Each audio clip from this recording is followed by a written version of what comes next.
ಎಲ್ಲರಿಗೂ ನಮಸ್ಕಾರ. ಆರ್ಯವೈಶ್ಯ ಸ್ನೇಹಿತರ ಬಳಗದಿಂದ ಇದೇ ಮೊದಲ ಬಾರಿಗೆ ಶೆಟ್ಟರ ಸಂತೆ ಅಂತ ಹೇಳಿ ಕಾರ್ಯಕ್ರಮ ಮಾಡ್ತಾ ಇದ್ದಾರೆ. ಇದಕ್ಕೆ ಸಾರ್ವಜನಿಕರು ಎಲ್ಲರೂ ಬಂದು ಈ ಕಾರ್ಯಕ್ರಮನ ಯಶಸ್ವಿ ಮಾಡಬೇಕು ಅಂತ ಹೇಳಿ ಕೇಳ್ಕೊಳ್ತಾ ಇದ್ದೀನಿ. ಜೈ ಈ ಒಂದು ಉದ್ಘಾಟನೆ ಕಾರ್ಯಕ್ರಮದಲ್ಲಿ ಭಾಗವಹಿಸಬೇಕು, ಈ ಒಂದು ಕಾರ್ಯಕ್ರಮವನ್ನು ಯಶಸ್ವಿಗೊಳಿಸಬೇಕು ಅಂತೇಳಿ ನಿಮ್ಮೆಲ್ಲರನ್ನೂ ನಾವು ಆಹ್ವಾನಿಸ್ತಾ ಇದ್ದೇವೆ. ದಯವಿಟ್ಟು ಈ ಶೆಟ್ಟರ ಸಂತೆಗೆ ಎಲ್ಲರೂ ಬಂದು ಭಾಗವಹಿಸಿ ಈ ಒಂದು ಕಾರ್ಯಕ್ರಮವನ್ನು ಯಶಸ್ವಿಗೊಳಿಸಬೇಕು. ಇವತ್ತು 2ನೇ ತಾರೀಕಿಂದ 6ನೇ ತಾರೀಕು ಈ ಒಂದು ನಮ್ಮ ಶೆಟ್ಟರ ಸಂತೆ ಕಾರ್ಯಕ್ರಮ ತುಂಬ ವಿಜೃಂಭಣೆಯಿಂದ ನಡೆಯುತ್ತೆ. ಶ್ರೀನಿವಾಸ ಕಲೆ ಇದೆ, ಚೆನ್ನಾಗಿದೆ. ದಯವಿಟ್ಟು ಎಲ್ಲರೂ ಬರಬೇಕು ಅಂತ ಕೇಳ್ತಾರೆ. ಮೇಡಮ್ ಹಿಂದೆ ಬನ್ನಿ ನೀವು. ಮೇಡಮ್ ಹಿಂದೆ ಬನ್ರಿ ಮೇಡಮ್.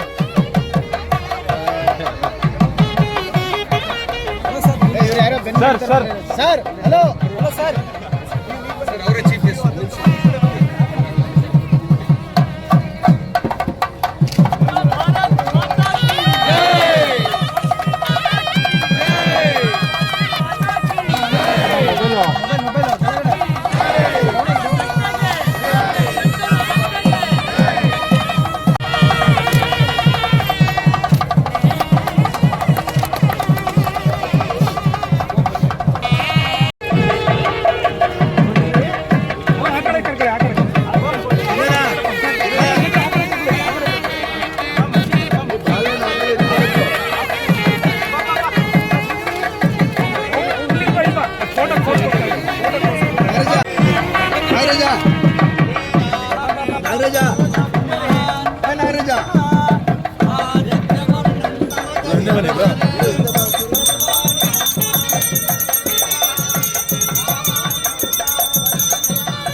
ಆವಾಗಲೇ 5 ಗಂಟೆಗೆ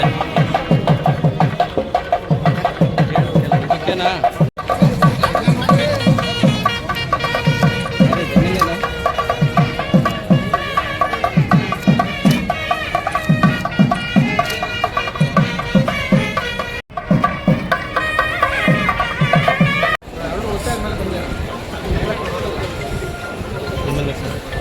ತಗೊಳ್ಳಿ, ಆರಾಮಾಗಿ ಎಲ್ಲರೂ ತಗೊಳ್ಳಿ.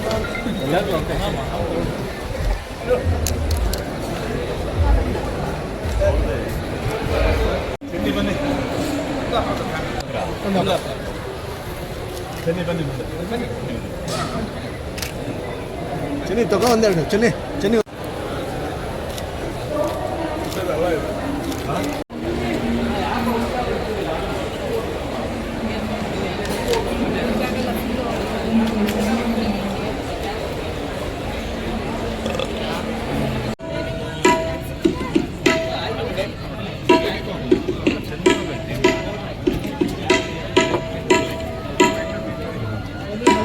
ಬಿಸಿ ಬಿಸಿ ಮಲ್ಲಿಗೆ ಇಡ್ಲಿ ಇದೆ, ಗುಲ್ಕೊಟ್ಟು ಇದೆ, ಕೊಬ್ಬರಿ ಮಿಠಾಯಿ ಇದೆ.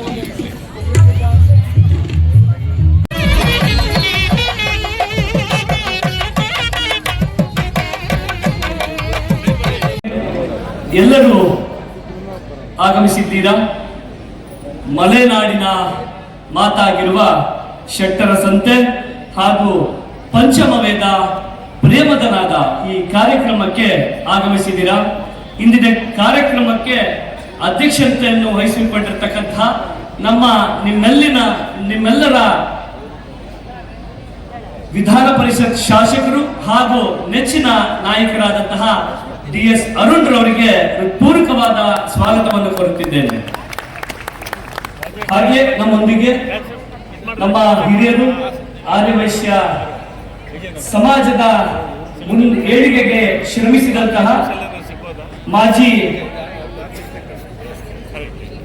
ಸಭಾಪತಿಗಳಾದಂತಹ DH ಶಂಕರಮೂರ್ತಿಗಳು ಕೂಡ ಹೃತ್ಪೂರ್ವಕವಾದ ಸ್ವಾಗತವನ್ನು ಕೋರುತ್ತಿದ್ದೇನೆ.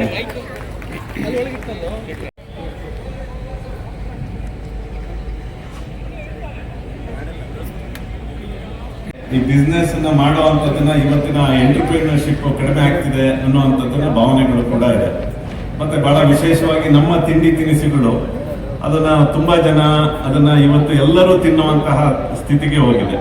ಹಾಗಾಗಿ ಇದಕ್ಕೊಂದು ಬ್ರ್ಯಾಂಡ್ ಅನ್ನು ಏನಾರ ಕ್ರಿಯೇಟ್ ಮಾಡಬೇಕು ಅಂತ ಹಿಂದೆ ನವ್ಯಶ್ರೀಲಿ ಪ್ರಾರಂಭ ಆಯಿತು. ನವ್ಯಶ್ರೀಯಿಂದ ಇಲ್ಲಿ ನಮ್ಮ ಅರವಿಂದ್ ಅವರ ನೇತೃತ್ವದಲ್ಲಿ ನಮ್ಮ ಕೋಆಪರೇಟಿವ್ ಸೊಸೈಟಿಯ ಒಂದು ಶತಮಾನೋತ್ಸವ ಕಾರ್ಯಕ್ರಮದಲ್ಲಿ ಶೆಟ್ಟರ ಸಂತೆಯನ್ನು ಪ್ರಾರಂಭ ಮಾಡಿದ್ವಿ.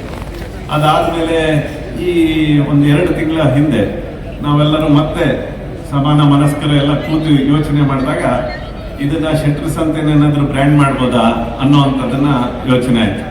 ಅದಾದಮೇಲೆ 1 ದಿನ 2 ದಿನ ಅಂತ ಕಾರ್ಯಕ್ರಮವನ್ನ ಯೋಜನೆ ಮಾಡಿದ್ವಿ.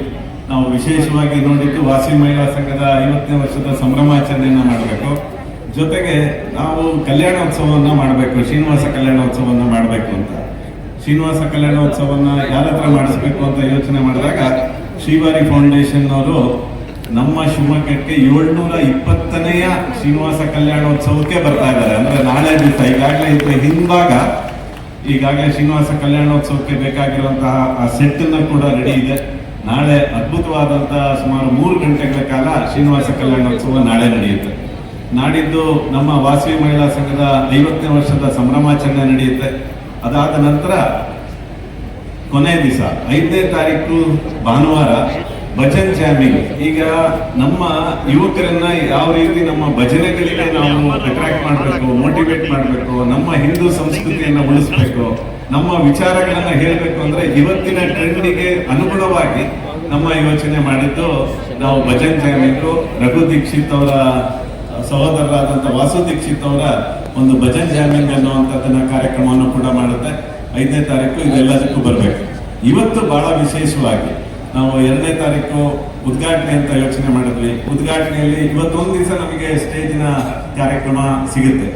ಆ ನಿಟ್ಟಿನಲ್ಲಿ ಇವತ್ತು ನಮ್ಮ ಜೊತೆ ನಮ್ಮ ರಾಜ್ಯದ ಬಿಜೆಪಿ ಅಧ್ಯಕ್ಷರು, ಶಿಕಾರಿಪುರದ ಶಾಸಕರು ನಮ್ಮೊಟ್ಟಿಗೆ ಬಂದಿದ್ದಾರೆ. ಅವರಿಗೆ ಉತ್ಪೂರ್ವಕವಾದಂಥ ಮತ್ತೊಮ್ಮೆ ಸ್ವಾಗತವನ್ನು ಕೂಡ ಕೋರ್ತೇನೆ. ಈ ಕಾರ್ಯಕ್ರಮದಲ್ಲಿ ಮಾಜಿ ಸಭಾಪತಿಗಳಾದಂಥ ಪೂಜ್ಯ ತಂದೆಯವರಾದಂತಹ ಡಿ ಶಂಕರಮೂರ್ತಿ ಅವರಿದ್ದಾರೆ. ಅದೇ ರೀತಿ ನಮ್ಮ ಶಿವಮೊಗ್ಗದ ಶಾಸಕರಾದಂತಹ ಚನ್ನಬಸಪ್ಪನವರು, ವಿಧಾನ ಪರಿಷತ್ತಿನ ಶಾಸಕರಾದಂತಹ ನಮ್ಮ ಧನಂಜಯ ಸರ್ಜಿ ಅವರು,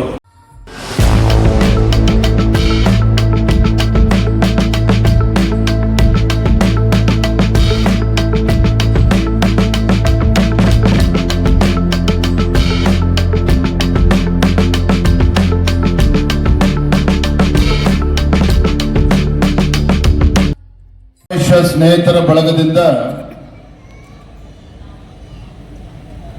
ಕಳೆದ 3 ವರ್ಷಗಳಿಂದ ಸತತವಾಗಿ ನಡ್ಕೊಂಡು ಬರ್ತಾ ಇರ್ತಕ್ಕಂಥ ಶೆಟ್ಟರ ಸಂತೆ ಶಿಕಾರಿಪುರದಿಂದ ನಾನು 5:30 ಹೊರಡಬೇಕಾಗಿತ್ತು.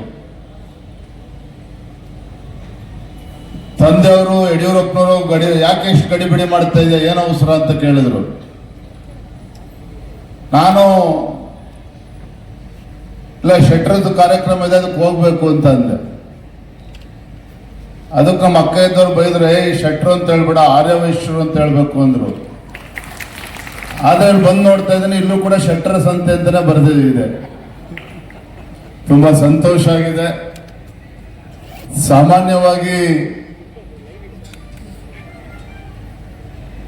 ರಾಜಕೀಯ ವೇದಿಕೆಗಳು, ಧಾರ್ಮಿಕ ವೇದಿಕೆಗಳು ದಿನನಿತ್ಯ ಹೋಗ್ತಾನೆ ಇರ್ತವೆ.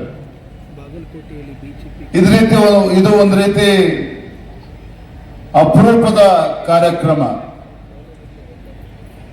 ಕುಟುಂಬಗಳ ಸಮ್ಮಿಲನ, ಸಮಾಜದ ಎಲ್ಲ ಗಣ್ಯರು ಒಟ್ಟಿಗೆ ಸೇರಿ ಕೆಲವು ಸಮಯಗಳನ್ನ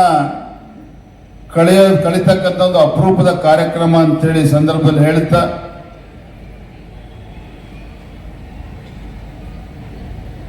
ಇಂದಿನ ಕಾಲಘಟ್ಟಕ್ಕೆ ಇದು ಬಹಳ ಅವಶ್ಯಕತೆ ಇರ್ತಕ್ಕಂಥದ್ದು.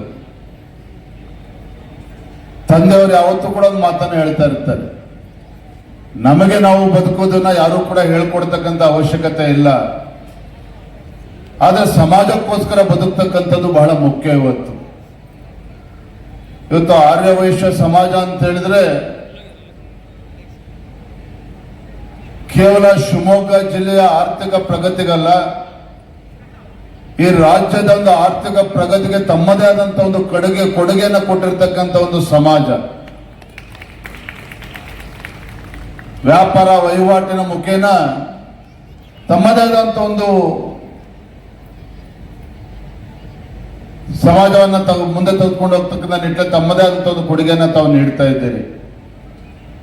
ಏನು ಪ್ರಧಾನಮಂತ್ರಿಗಳು ನರೇಂದ್ರ ಮೋದಿಜಿಯವರ ಸಂಕಲ್ಪ ಏನಿದೆ, 2047 ಇಸ್ವಿಗೆ ಭಾರತ ಒಂದು ವಿಕಸಿತ ಭಾರತ ಆಗಿ ಪರಿವರ್ತನೆ ಆಗಬೇಕು ಅನ್ನುವ ಸಂಕಲ್ಪ,